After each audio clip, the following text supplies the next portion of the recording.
Welcome to VR Hermits, a podcast about virtual reality development. I'm Dave Ramsey. And I'm Joe Simpson. Let's get started.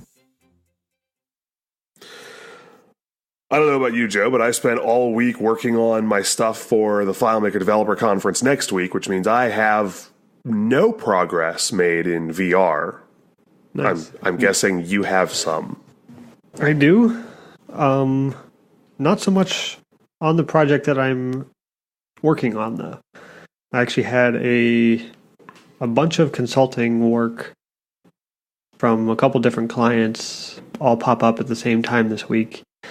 And it was just kind of a perfect storm of wasting most of Tuesday with the video game and then a whole bunch of consulting work Wednesday and Thursday. It just kind of zapped my creativity and took a bunch of time. So didn't really make any progress directly on the project. I learned a little bit about Maya. I know last week I touched on how confusing I found Blender to be. But Twitter friend Jason M. pointed out that Maya has a version called Maya LT for game development that is much cheaper than Maya.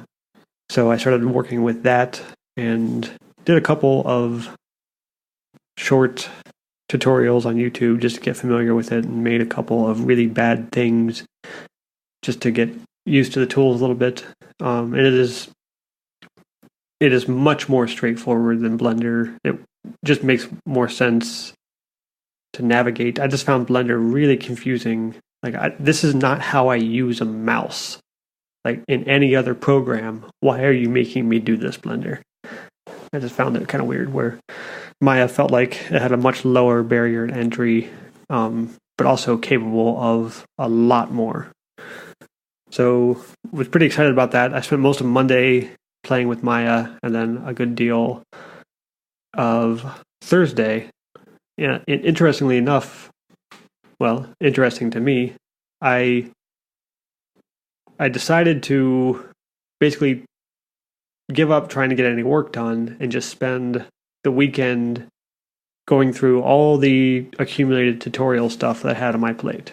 So I had a couple hours of Maya stuff. I had some YouTube stuff for Unreal Engine. I had the big course on Udemy that I abandoned a month ago, and then the smaller course that you're working on. And I decided I'm going to sit down and just watch all of those videos and take notes. Not necessarily work through all the examples. I opened Unreal Engine when I needed to, see something for myself. But for the most part, I sat there with a laptop and just took notes. And I did that on what I thought was Friday and Saturday, but it turned out that was actually Thursday and Friday. I don't know how I lost a day somewhere in there, but I had 2 Saturdays this week, which was kind of nice. But I spent one of them watching about 26 hours of content as fast as possible. Wow. So you learned anything neat? I did. I think I tried to go over my notes this afternoon, and I realized that I had taken about 16,000 words of notes.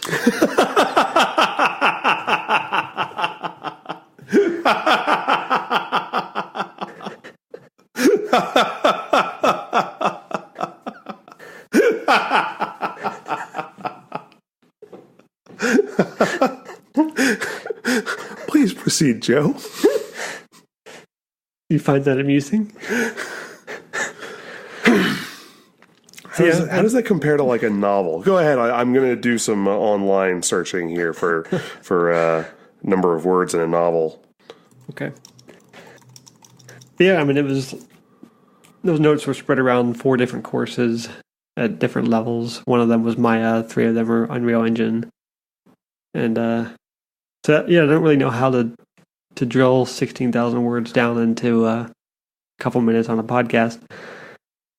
But one thing I noticed with this approach was that all 3 of the instructors were basically covering the same core concepts with Unreal Engine.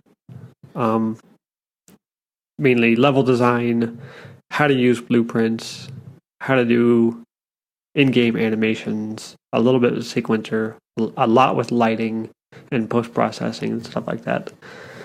But watching through all of that stuff in kind of rapid fire, I had either YouTube or Udemy running at 2x the entire day on Friday, what I thought was Saturday. And I don't know, that was, for me, that was a really good way to absorb a ton of information very quickly and kind of get the bigger picture about Unreal Engine that I've been lacking so far, of just how everything works together. And I know you've been slowly going through the how to develop your first two games course on Udemy the past couple weeks. What I suggest when you get back from FileMaker's DevCon and you get back into VR stuff, what I suggest is that you bring up the course, take some notes, but watch all of the video content through at 2x without working through anything.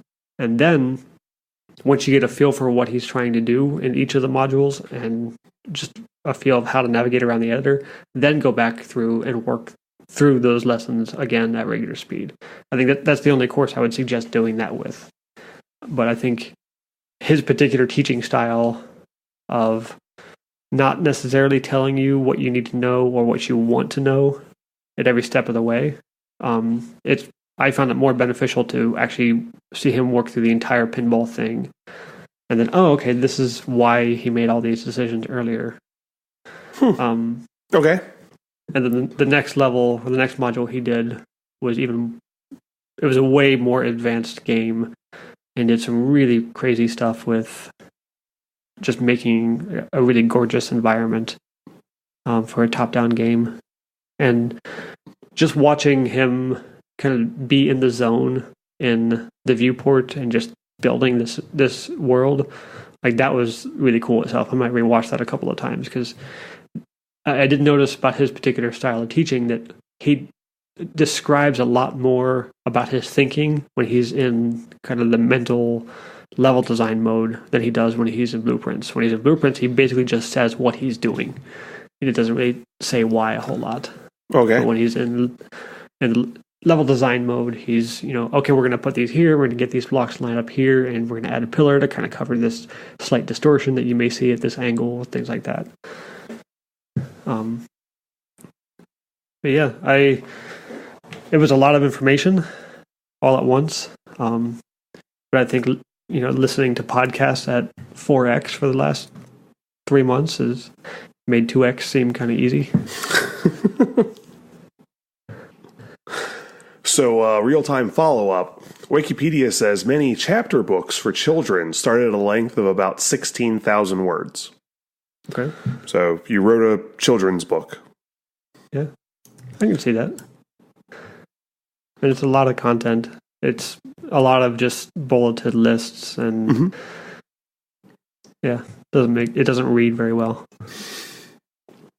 But it's my own weird organizational outlining system, or how I can take notes and find stuff quickly.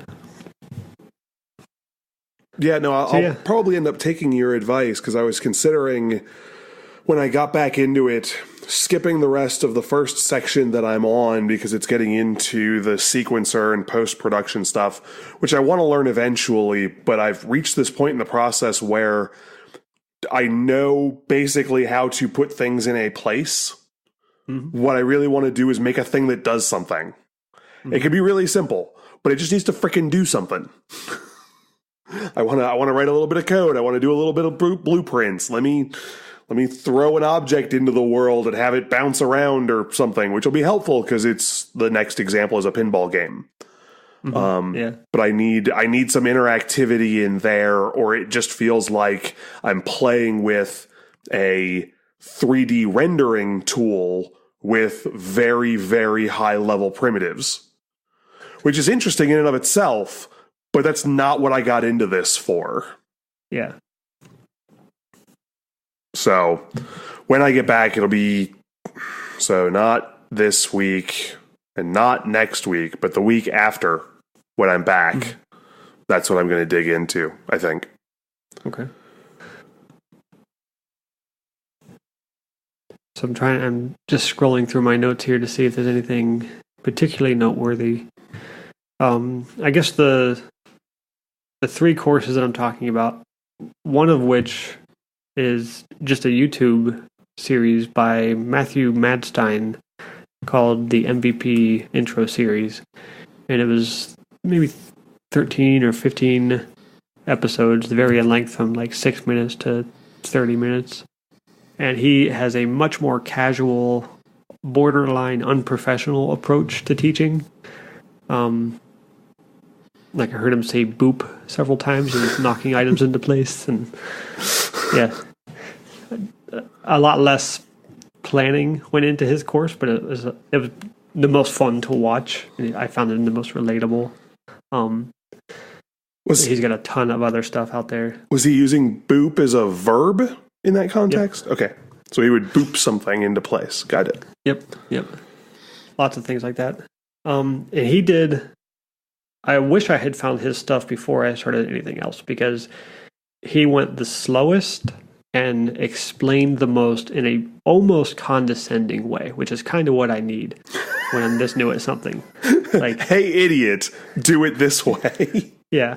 Well, not just do it this way, but like, seriously, you don't know what you're talking about. This is why you have to do it this way. If you don't, your computer will catch on fire. He didn't actually say that, but that was kind of the tone of like, yeah, really good stuff. And he covered pretty much in less than 6 hours, he covered almost everything that the 15-hour course covered, just from a different perspective. Didn't go into it nearly as much detail, but he pointed you in the right direction in a lot of ways. But he did cover all the basics of how to navigate the viewports, how to lay out levels, how to use geometry, how to turn geometry into static meshes, how to make materials, how to handle lighting, how to work in dynamic lighting so you're not constantly having to rebuild lighting, and then how to get out of that mode and back into rebuilding lighting. He even went into building some pretty cool landscape stuff. Did some pretty dumbed down materials for the landscapes, but just to show you how to use the blending tools for layouts and make different layers. And like he touched on all of the concepts, but made kind of ridiculously easy examples of them just to show you like, oh, here's the tool, here's what you can do. This is a really, really simple version of that, and here's how to find out more and do more complicated versions of that. And he's got, I don't know how many hundreds of YouTube videos out there of other stuff that he goes into a lot more detail. This was just meant to be a high-level intro course. And then the other two courses, one of which was the large 55-hour or so course that we've been talking about for quite a while. It's I forget the exact name of it on Udemy, but it's the only one that mentions C++. There's a lot of C++ in that course. That one, I would say, the things I learned most about that were, obviously I learned a lot about C++ from that one, but also a little bit more on how to run a game project. As I was looking back over my notes today, I realized a lot of the stuff that I had jotted down was when they started a new module, they actually went and talked through their version of a GDD for it and how they reached those conclusions and things like that. They really talked through how to kind of scope a project out so you're not working yourself into a corner, which is kind of what I feel like I've done. So really good stuff. Basically, I picked up a lot of like developer adjacent topics there, soft skills as it were, things that aren't necessarily programming but are really important for these types of projects, especially when I'm working alone. But also just picked up a ton about version control. And it's kind of a recurring theme with you and I not knowing how to use version control very well. Like I'm using source tree and don't really do much of the command line with it. And just using source tree well with Git and Git LFS and things like that. And then other stuff in that series that really stood out to me was just how to set up projects for really take advantage of project settings and editor settings, lots of little shortcuts and things like that. And then the final course, the one that you're working on, which is called Unreal Engine 4, How to Develop Your First 2 Games. That one, despite my criticism from it last week or the week before about him stopping, he just kind of stopped explaining stuff after a while. I think that 15-hour course has the most information in the time available. He goes into the most detail. He covers as many aspects of Unreal Engine as are possible, really. Some of the stuff he gets into really detailed levels, and some of it is just kind of here's just a tiny snippet of information about this topic. But yeah, I guess that's my take on those 3 courses.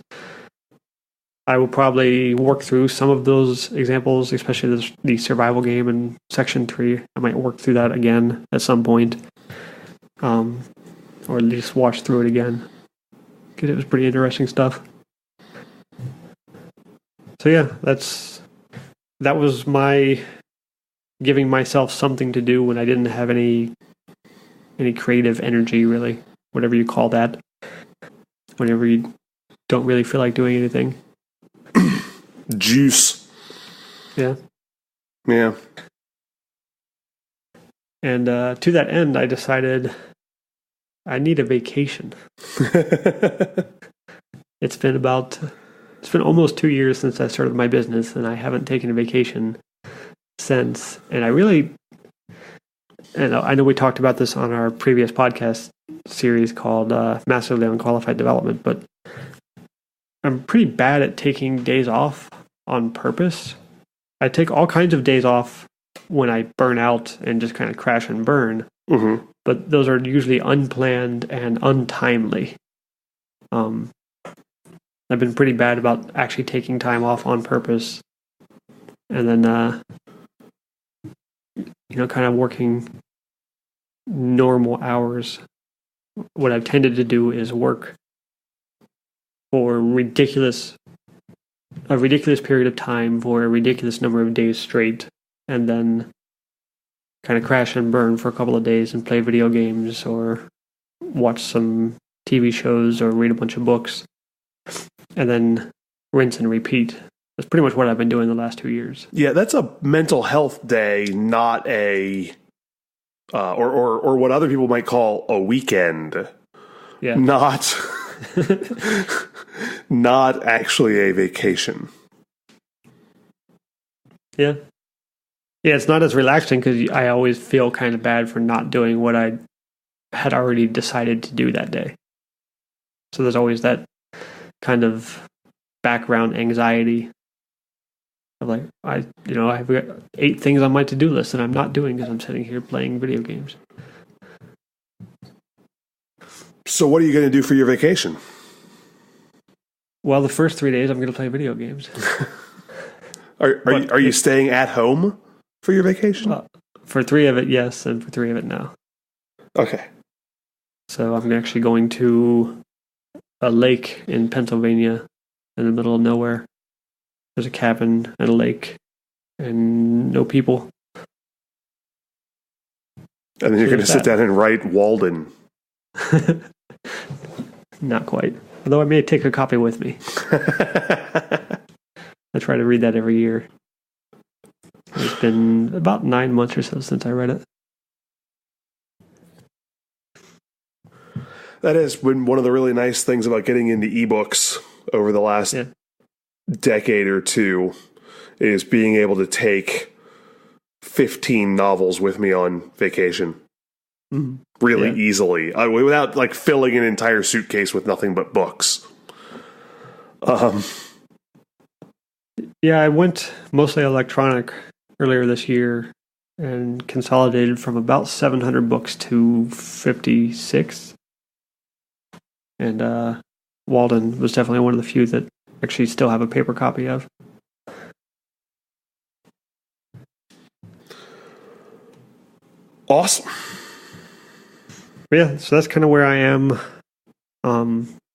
as far as education goes. One of the reasons I'm really glad about the kind of lazy approach to the coursework that I took and just blasting through it all at once is because when I woke up on Saturday and realized that it was Saturday and not Sunday, which would have been confusing if I called you for a podcast. But, I realized it pretty early. I don't know how, but I ended up just at some point Thursday afternoon after lunch, I decided that it was no longer Thursday and that it was in fact Friday. Yeah. I'm not really sure how that happened. I knew it was Thursday in the morning, but it was Friday in the afternoon, evening. But as I was just kind of decompressing on Saturday, a bunch of the stuff that I had been stuck on the week before or the days before started to make sense because I started to see how to do certain things with static meshes and skeletal meshes and how the relationships between Unreal Engine and how to do stuff in Maya and how to bring in assets from Maya and do some of the animation stuff and then tie those animations in Unreal Engine. So some of the stuff, none of it's going to be easy, but I'm starting to see that what I wanted to do is possible, where before I was like, I think this is possible, but I'm not sure, and I can't figure out how to ask the question. Right. So just seeing enough of other people doing similar things was enough to kind of get the information spinning around my head, which is just kind of how I learn. I usually learn by taking too much information and just sitting on it for a while and letting it kind of work itself out in my head. I hate to use the word synergy because the business community has destroyed that word, but it is kind of the appropriate word for taking all different kinds of data and just putting it in your head and learning from it and kind of using it all together. That's what I've done with previous programming languages, but also with how I study philosophy and history and any other topic I've been interested in for the last 10 years. It's not efficient, but it's fun. This week, having a bit of a better handle on what maybe I don't have a handle on what I'm building yet, but I have more of an idea of what's possible and what's practical, more importantly. So I need to really spend some time tomorrow working through parts of my notes for how to really document out the project and kind of ask myself some questions. I think I jotted down about 20 questions to ask myself about the project and kind of answer each of those in a paragraph or two and basically turn that into a working feature list or a punch list of things to work on over the next week or so. This week is going to be pretty light as far as work goes because it is, for all intents and purposes, the week before vacation. So I might have some more consulting stuff pop up that I have to take care of this week because I'm not available for the following week. Right. And, not too worried about it. Yeah, I don't know. It's weird to start a brand new project and only get a week into it before losing steam. I guess I just kind of time things wrong. Usually when I start a new project, I'm like, I am just head down for months at a time, like nothing else matters. And it was not the case this time. Yeah, there's so much to learn on VR development that initially I think progress is difficult. Like you can make progress on learning, but it's tough to make progress on making at the beginning. It's not that the learning curve is sharp, it's just that you have to reach a particular plateau before you can accomplish much that looks like anything like what you're trying to do. Yeah. And that creates an impediment. But yeah. The closest to VR stuff that I got this week was actually playing some games. Yeah? Like what? Yeah. I dusted off a Quiver, which has up until now been my favorite. Hang on a second. Yeah, I really like the bow mechanics in Quiver. I like having to reach over my shoulder to grab the next arrow as opposed to just grab the bowstring and, hey, there's another arrow there. But it's in Steam Early Access, and so it's a moving target. It keeps changing, and I'm not playing it every day. So as it's changing, I'm just seeing these huge leaps. And like sometimes I really like them and sometimes less so. And I popped into the game and I'm looking around and I'm like, wow, they added lots more design elements and this all looks really neat. And where the heck is everything? And why does it all look weird?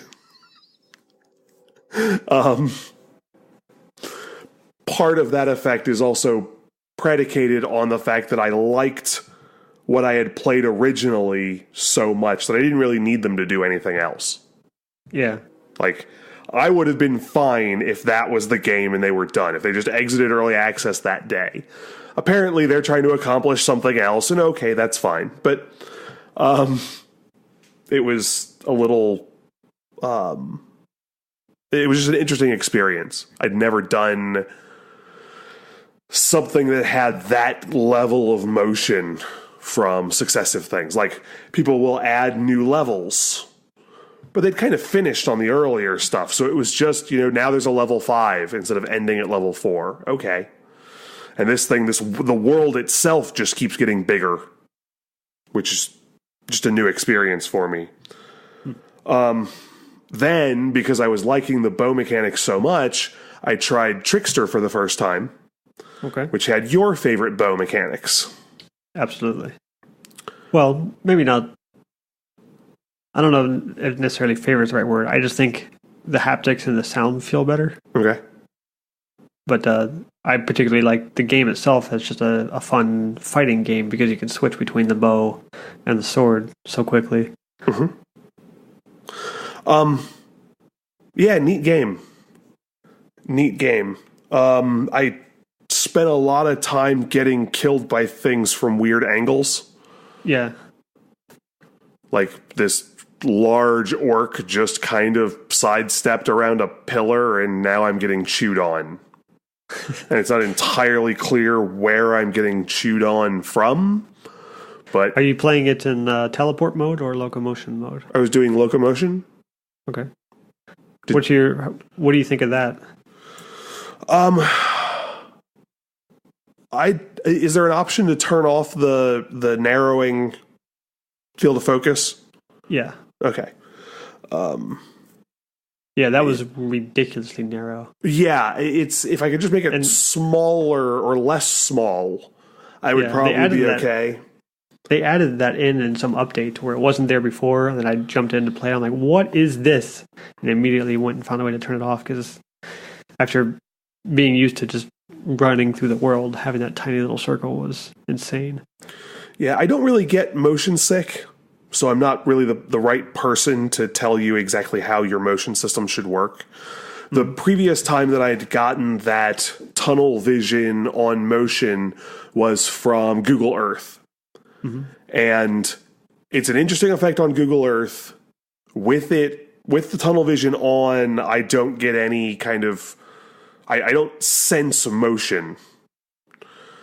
If you turn the tunnel vision off on Google Earth and the entire world is shifting around as you're going, I'll feel the motion. Like my body is experiencing motion, or rather, my body isn't, but my brain is. Mm-hmm. And so I'll feel unbalanced. So a little bit of tunnel vision probably isn't bad, but that was a lot. They also go very dark. I mean, it's black kind of on the outside as opposed to Google Earth just kind of fades it. So it's all blurry on the outside, which I think is closer to the experience of human sight anyway. But probably my favorite part of that game was first finding and adding the throwing knives. Okay. Have you played with those? I did, and I wasn't very good with them. Oh, no, I'm horrible with them. That, that has nothing to do with whether it's my favorite mechanic or not. Because you grab the throwing knives and you can basically attach them to your belt in front of you. And so you can look down and see the throwing knives kind of sticking out. Mm-hmm. Not really from your body, just kind of floating in front of you. But they're right down there, like right at your belly. And you reach down there and you grab the throwing knives and then you can throw them. Mm-hmm. Yeah, you get the same thing with like a healing potion later on. Okay. I didn't get that far. I got the little one-handed crossbows. Yeah, the crossbows, I was really bad at those. I'm not sure why, but my brain cannot aim with those. Part of the difficulty is they're absolute garbage for range. Yeah. So you have to aim significantly higher if anything is far away. Where with the bow, I can sit there and get headshots all day. Right. Well, the bow has got a lot more draw. Now, granted, it's a mechanical crossbow that's auto-cocking itself. So in general, without a large apparatus, you're not going to get a really good pull on that bowstring. Whereas with the bow, yeah, you pull that back and it's closer to shooting an arrow, shooting an arrow. It's closer to shooting a laser for the first, 40 yards, 50 yards. Yeah. Whereas I found a nice open spot, aimed right in front of me, shot out, and the arrow hits the ground 30, 40 feet in front of me.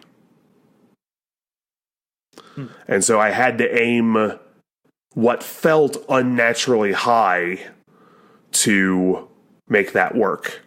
Yeah. At any kind of range. But it does have a really nice reloading mechanism, which is just a wrist twist. You just kind of twist your wrist counterclockwise for the right one, clockwise on the left one. Just kind of twist them inward, and it reloads the things. And that was kind of cool. It just felt neat. It took me about 3 seconds to pick up on the reloading mechanic, so that was all good. But no, I wasn't exceptionally effective with them. I keep being disturbed by how much, or rather how little, swinging a sword at something feels like swinging a sword at something. Yeah, the sword's not as satisfying as the bow. Especially it kind of breaks the metaphor a little bit when you're just swinging the sword right through the orcs, and sure there's some sound or whatever, but you can just see the 3D assets kind of warping. Yeah, it doesn't have the right feel. And it actually makes the way that drawing a bow in VR feels more like drawing a bow, an actual physical bow. It just makes that more impressive. So I'm kind of wondering if there are other things you can do in VR that will have that same kind of feel. Yeah. Like I find myself swinging the sword really hard just to get some kind of sensation out of it. Like I'm still just swinging a motion controller around an empty space. Right. There's no resistance here. Yeah, and to a certain degree, the question then is like, does swinging harder do more damage? It's unclear. No, not in this game. Okay. Basically, the way that I ended up when I play Trickster, I pretty much keep moving all the time and keep the bow all the time. And then as soon as I see something, stop and shoot until they're dead. And basically try not to ever let anyone get close enough where I need the sword. And then if I get surrounded or something, then I pull the sword out and take care of business and then go back with the bow and move on. And I'm still not very good at the game. I probably logged 15 hours in it. And it's just it's a good athletic exercise. Okay. There's been a couple times where I've started a workout on the watch and like, oh, okay, I just burned like 200 calories in 20 minutes. Did you do any multiplayer? Not yet. Okay. I did multiplayer by accident. Yeah? Yeah, I just hopped into a level, and on my second quest or whatever, somebody else hopped into my game. Nice. And so now I have all these other questions, like, is there some kind of in-game chat functionality? Like, should I have the little boom on my headset turned down so I can talk into this thing? Because I don't seem to have hardly any ability to communicate with this guy who's using teleport navigation. Mm-hmm. So he's just appearing and disappearing all over the place. The Vive headset has a microphone built in. Yeah, I just don't know if I need to like turn it on, or is there a gain control? Like, how does this work? How do I engage this? It's different in different games. Like in Janus VR, it's just one of the buttons above the button above the trackpad. Yeah, I think you just hold that to talk. But yeah, it's a fun game. I haven't played it in a couple weeks. Mostly, I've been playing Throttle Power and Hollow Ball. Still kind of obsessed with those two. One thing I really like about Hollow Ball is they have a multiplayer game, but it says like very clearly on the screen, like advanced users only. Beat the campaign version in difficult mode before you come over here. Because the humans are good? Yeah. Like, yeah, I think I'll stay out of there for now.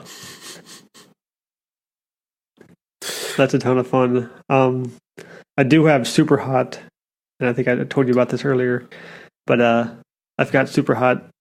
I messed up the settings somehow, and for some reason, the viewport window that runs on screen outside of the headset wants to go full screen whenever Super Hot is running, and I have Steam running on a 4K display, which it's not really there for gaming. It's there for Unreal Engine, so I can actually have some space and see what I'm doing.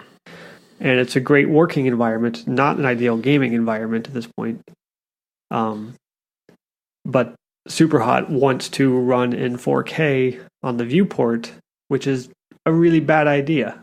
Because basically I'm just dropping every frame in the headset. Maybe not every frame, but I'm getting terrible frame rates. And it basically it's unplayable unless I unplug that monitor and launch it from the laptop screen.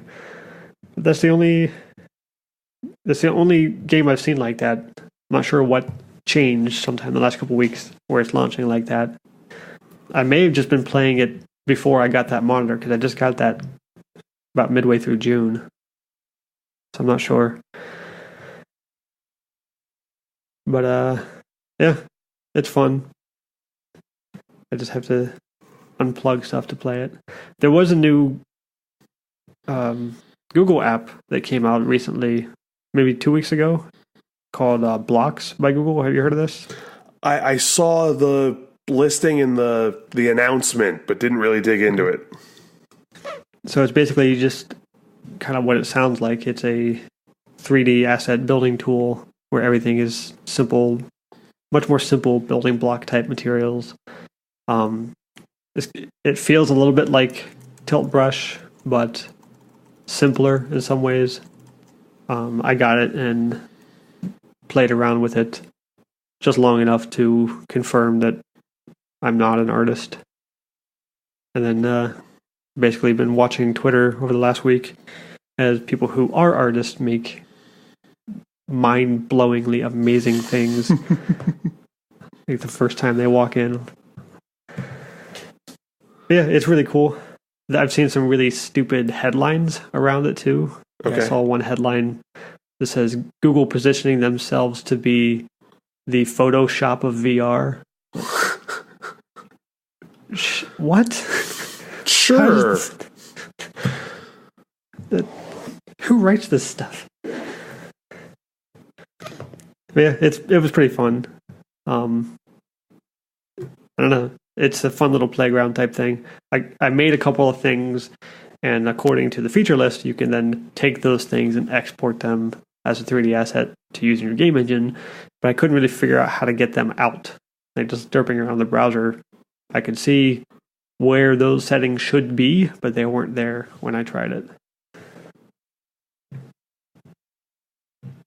Wow, Blocks is free? Yep.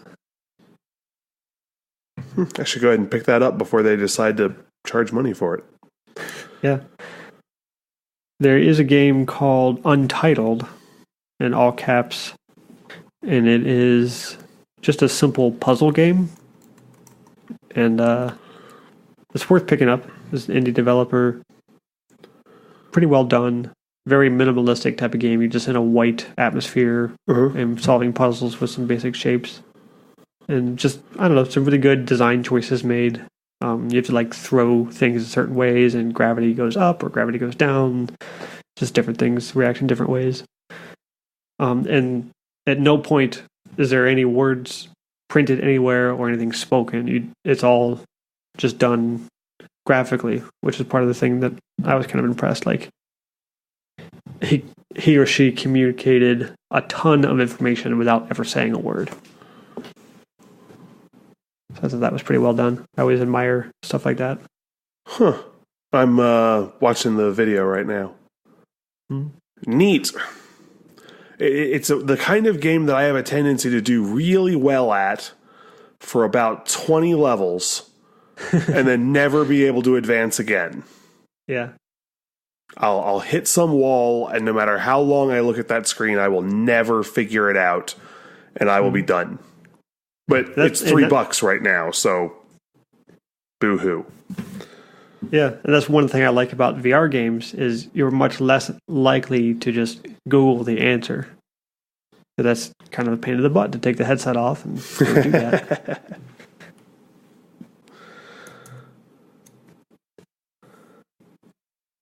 Awesome. Yeah, I think that's pretty much what I have. So we're going to record a little early next week? Yes, you are going to be on your way out of town next Sunday, so we're going to record on Saturday. And then the following week, I guess just to give a heads up now, the following week we will not be recording. So we will miss, let me check the exact date. We will not be releasing an episode the week of the 30th and 31st. We will be back on the 7th. Is that right? Yes. I'll mention that next week as well.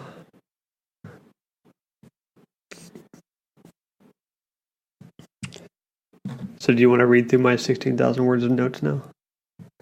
Right this second? No. So that's our show for this week. Thanks for listening. You can find us on Twitter. I'm at VRHermit_Dave. And I'm at VRHermit_Joe.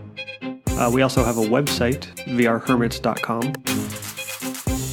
If you could, like us on iTunes, Overcast, Stitcher, or your podcast player of choice.